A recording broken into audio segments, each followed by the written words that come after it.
జర్నలిస్ట్గా కంటే కూడా తెలుగుదేశం అభిమానిగా వ్యవహరించేటటువంటి రాధాకృష్ణ గారు సరే ఆంధ్రజ్యోతిలో దాదాపుగా మోటివేట్ చేస్తుంటారు చంద్రబాబు గారు ఏం చేయాలి. But at the same time ఆయనలో ఉన్నటువంటి జర్నలిస్ట్ అయితే పలు దఫాలు పనిచేస్తున్నారు ఈ మధ్యకాలంలో. ఈ ప్రభుత్వం అధికారంలోకి వచ్చిన తర్వాత కూడా మొన్న ఇసుకకి సంబంధించినటువంటి అక్రమ తవ్వకాల అంశం తెర మీదకి తీసుకొచ్చింది ఆంధ్రజ్యోతిలోనే. ఏదైతే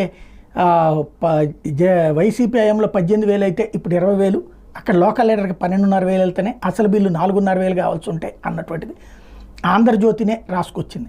అదే సందర్భంలో ఇప్పుడు తాజాగా జరిగినటువంటి సంఘటన ఏదైతే నిన్న నరసరావుపేటలో జరిగిందో అది రాసుకొచ్చింది. అంటే ఇక్కడ కొన్ని విషయాలన్నా అంటే 100కి 70-80% కవర్ చేసుకొస్తున్న ఒక 20% అన్నా రాస్తున్నందుకు అక్కడ కాకపోతే సిటీ ఎడిషన్స్లో రాస్తుంది. అది పక్కన పెడితే అసలంటూ ఆ వార్తలు రాసి ఫోకస్ చేస్తున్నందుకు అభినందించాలి.